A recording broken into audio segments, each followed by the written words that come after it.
Breaking news, they have now confirmed that Dylan did see Xana deceased. In the newly released information, it says Dylan then left her room and began, quote, running towards Bethany's room and saw Xana, quote, laying on the floor of her bedroom, with her, quote, head towards the wall and her feet towards the door.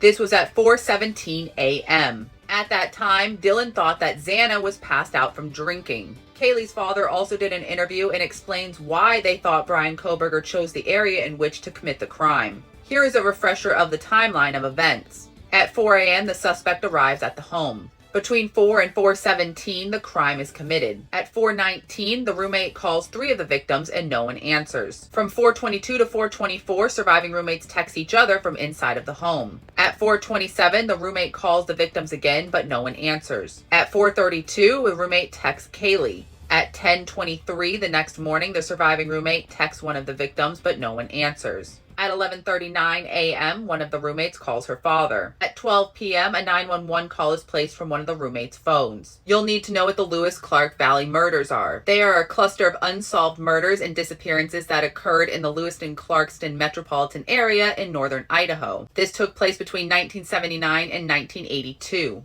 Investigators identified 4 of the victims and possibly a 5th that are all connected to one single suspect. To this day, they have still never been solved. He said investigators believe that the individual would have been studying law and that they would have known about this crime, therefore knowing that the area is known for serial killers getting away. Kaylee's father also revealed that his family knew about the, quote, white car from day one, and that they did not want to give out too much information about what they knew because they did not want to get a bunch of fake tips and leads. Her father also stated during this interview that the defense team may try to use Jack as an alternative suspect. Jack is Kaylee's ex-boyfriend. However, her father said in no way, shape, or form is Jack involved, and they have plenty of evidence to prove that. He even stated that if he is called to the stand to testify during trial, that he will be staying at their Airbnb and that they 100% back him up. He stated that Kohberger's team is just grasping for straws and trying to prove anyone did it but him. He stated that during the trial, things are going to come out that will, quote, blow your mind. He said especially when the jury hears these things, they will convict him within an hour and a half. To stay up to date on this case, make sure you click the playlist below. I'll keep you guys updated. What do you think? Drop in the comments.